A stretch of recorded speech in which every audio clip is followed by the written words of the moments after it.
I know he's got a PhD and he's written a lot of books, but it's hard to take Bart Ehrman seriously when he makes goofy stuff up about the Gospels. He claims that Mark and Luke present a completely different picture of Jesus' death. He writes, Jesus is silent the entire time as if in shock until his cry at the end, echoing Psalm 22. He dies in agony, unsure of the reason he must die. Then about Luke, he says, in this account, Jesus is not at all confused. He is completely calm and in control of the situation.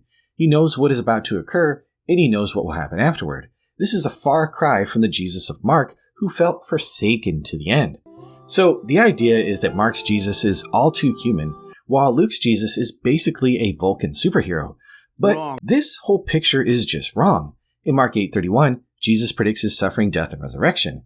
In Mark 9:31, he does the same. He says they will kill him, and when he is killed, after 3 days, he will rise again. And then in Mark 10:33-34, he describes being mocked, spit on, flogged, and killed, and again says he'll rise.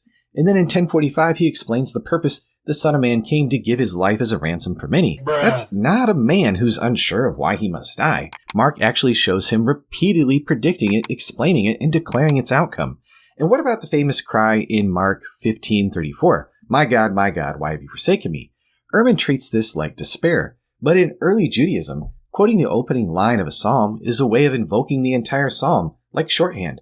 We have evidence of this in the Mishnah.